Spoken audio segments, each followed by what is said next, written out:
Hello, today we are going to talk about exponential functions. This is Chapter 8, Section 7. You're not seeing things. We are skipping Section 6, so we're going right to 8.7.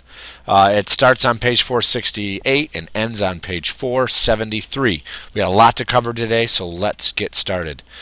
So the first thing we want to talk about is the definition of an exponential function, and that's this first bullet here. I'd like you to write down this first part before the comma. So an exponential function is a function in the form y equals a times b to the x power. Now the rest of this is just some kind of math technical jargon. Listen while you write down. A is a non-zero constant. So a can be any constant that's not 0. If this was 0, it would wipe out the whole right side of this equation. It would be y equals 0, which is a linear equation. We want exponential equations. And the other thing is b is greater than 0, so b has to be positive, okay, and cannot equal 1. If b is 1, that negates the exponent. Again, that's a linear equation. All right, so it has to be greater than 0 and cannot equal 1. So 1.1 is okay, 0.5 is okay, 1 is not okay. And x is any real number, positive, negative, it doesn't matter. And this is the part of the function that will vary. So x will be your variable in these problems. So that's what makes it exponential. You don't know, or you may have several different possibilities for x that you're going to have to evaluate, so plug in. So this part of the equation will be the variable. You'll know a, you'll know b, and x will vary. Okay. This can be used to model growth of bacteria. This is just two examples. There's all kinds of things exponential functions can represent. The other thing would be radioactive decay. Okay, so let's get started.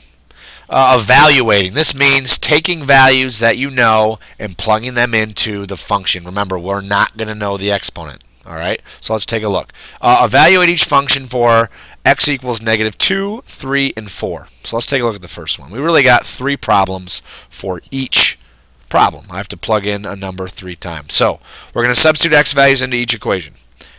Don't forget about order of operations, and I'll show you what I mean by that right now. So here's problem 1. Y equals 5 to the x power.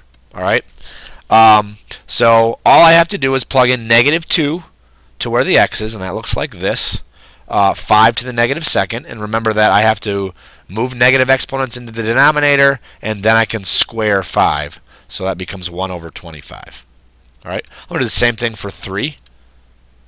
5 to the 3rd is 125. I'm going to do the same thing to 4. 5 to the 4th is 625. So I'm just evaluating. Now this is pretty basic. There is no a value, just the b value, so just the value next to the exponent or the base.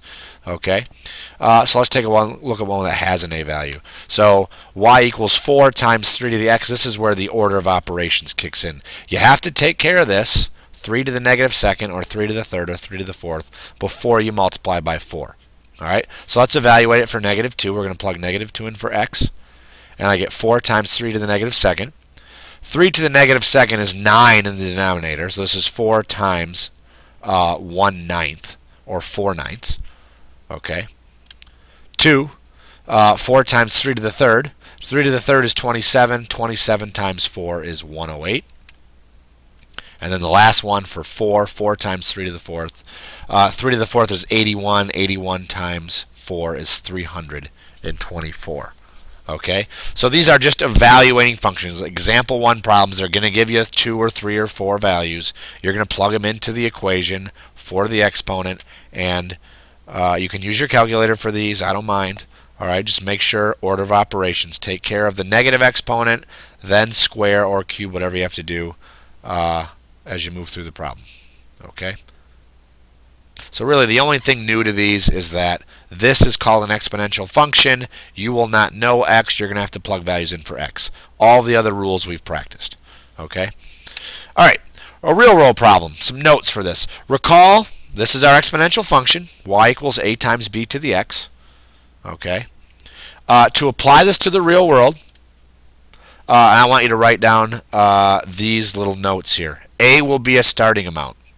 So I think we called it in one of the other sections the initial value. All right. A will be what you're starting with. Okay. B will be the rate that the substance is increasing or decreasing.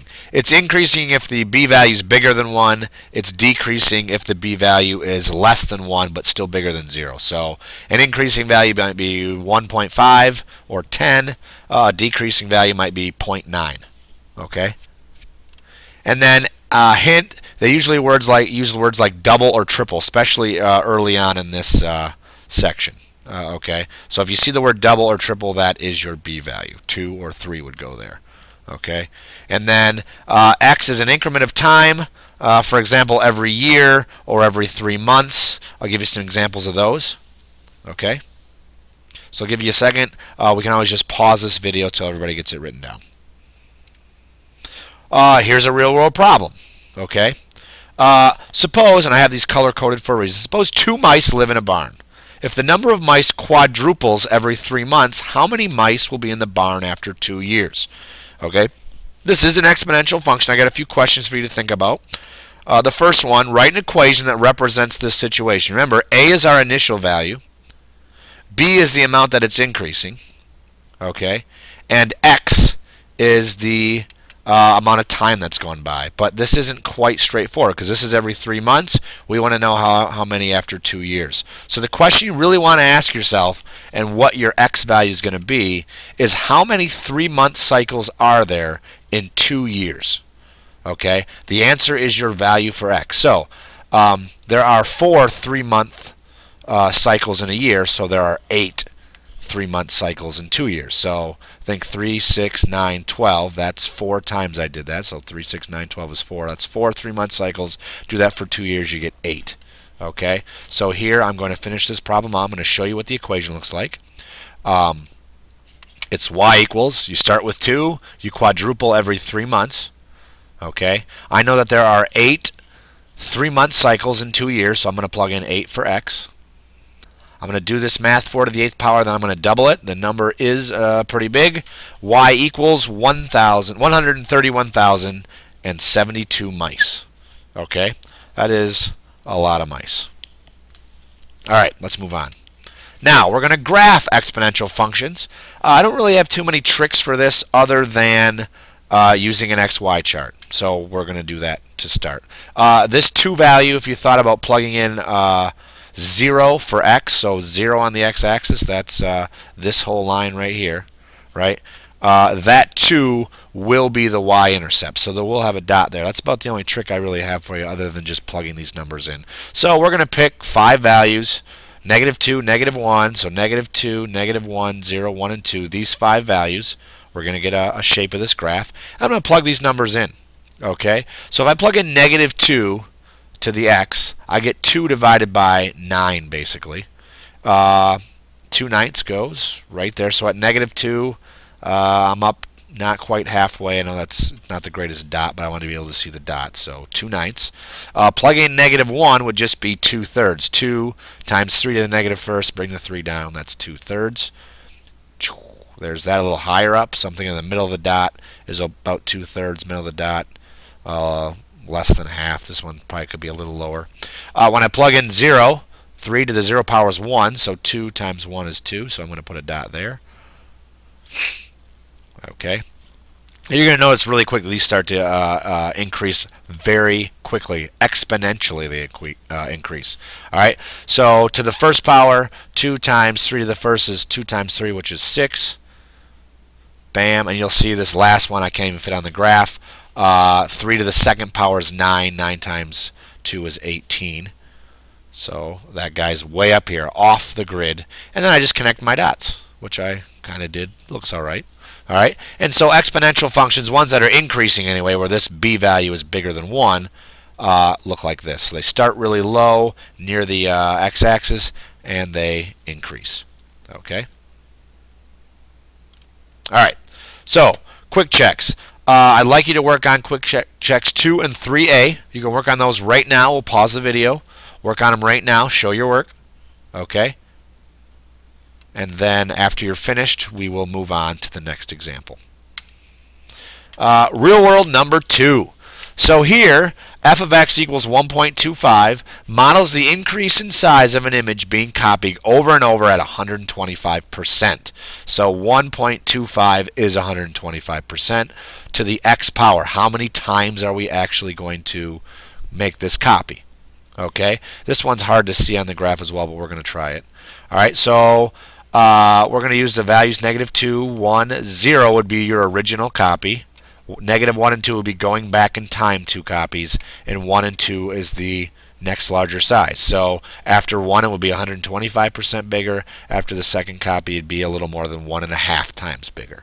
Alright, so we're basically going to plot these points. I plugged in -2 and got roughly 0.64. Plugged in -1, I got 0.8. Plugged in 0, I get 1.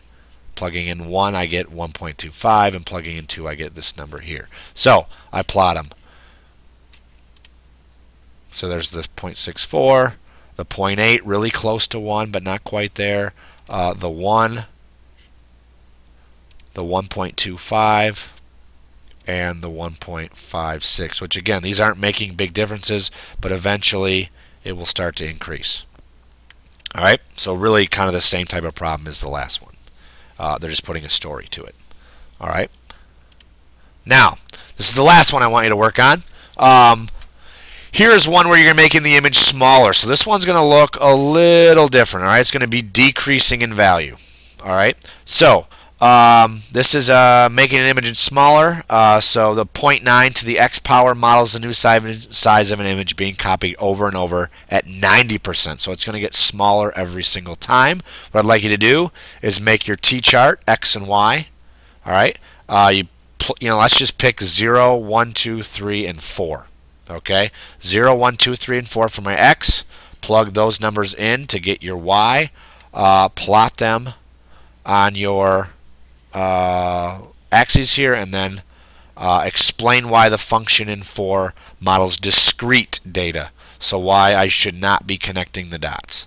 Okay, let me know that, and then you'll see your assignment today. If your 4th and 5th hour is to finish up or get the 8.5 worksheet and finish those problems, and then if you're in 6th hour, this was your homework to watch this video. So be good for the sub today, and I will see you guys next time.